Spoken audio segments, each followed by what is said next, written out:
old jam jar on the mantel-shelf and lit the last candle. She added one more nugget of coal to the glowing embers and stirred the thick soup, although it remained stubbornly cold and unappetising.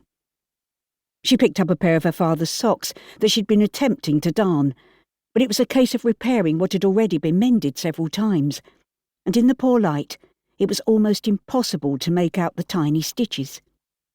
She'd always loved sewing, and of necessity had made her own clothes, but also because she enjoyed creating something out of next to nothing. She put the socks aside and rose to her feet. If Pa did not return within the next 5 or 10 minutes, she would brave the snowstorm and go out to look for him. Perhaps there'd been an accident in Oxford Street, which was not uncommon when the road was packed with all manner of horse-drawn vehicles, costermongers' barrows, and careless pedestrians. The small brass clock on the mantel-shelf ticked on mercilessly. Only recently reclaimed from the pawn shop, it was Amelia's prized possession and had once belonged to her mother. At one time, they'd lived in a house filled with the pretty things her mother had loved, but the house and furniture had belonged to the Norris family. Pa had hoped they might be allowed to stay on, at least until Amelia was married and had a home of her own. But Nathaniel Norris was a hard man. He blamed his daughter's early demise on her husband, and nothing Harold said would change his mind.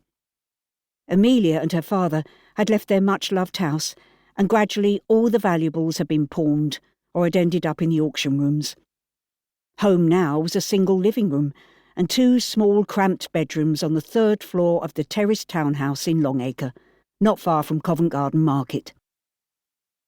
Amelia was about to take her cape from the peg behind the door when she heard heavy footsteps on the bare floorboards outside. She rushed to open the door and saw her father, looking like a snowman as he stomped wearily up the last few stairs. Lumps of ice fell from his top hat as he took it off and shook it. "Are you all right, Pa?" Amelia asked anxiously. "I was getting worried." "It was a very difficult birth. I thought I was going to lose both mother and child, but somehow they survived." "You saved them. That's wonderful. Well done, Pa. Come inside and get warm." Amelia held the door open for him to pass, closing it as soon as he was safely in the room. It was marginally warmer in here than on the narrow landing, where draughts whistled eerily up and down the stairs, a sound that was particularly disturbing at night. Amelia helped him off with his greatcoat and hung it over the back of a chair by the fire, although with little hope of it drying out overnight. "I'm glad it was a safe delivery, Pa." She hesitated.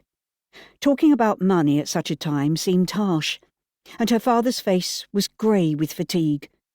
But the rent was due, and they were in desperate need of coal and candles. "But did they pay you?" she added anxiously. Harold reached for his coat and pulled a rather squashed loaf of bread from the pocket. "I couldn't demand money, my love. The poor woman has 8 children already, and all of them were clamouring for food.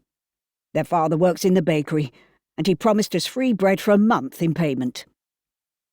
He looked so exhausted and disconsolate that Amelia had not the heart to scold him. She took the loaf from him and placed it on the table. "Supper won't be long, Pa." "I'm sorry I've let you down again, Amelia." Harold sank onto the chair by the fire. "I should have insisted on payment, but the family are struggling as it is." "Don't worry, Pa. We'll manage somehow." Amelia kneeled down and helped him off with his boots. She stifled a gasp of dismay. "Your boots leak, Pa. Your socks are soaking." "Don't fuss, dear. I'm fine." "You won't be if you catch a cold or a chill, Pa." Ignoring her father's protests, Amelia pulled off his socks and hung them from the mantel-shelf. Despite the seriousness of their situation, she stifled a giggle. "It looks as if we're waiting for Father Christmas to come down the chimney and fill your socks with nuts and oranges." Harold smiled tiredly. "Trust you to find humour in a bleak situation, my love. I wish I had your spirit. You are so like your dear mamma. You have her beautiful blue eyes and raven hair. She turned heads wherever we went."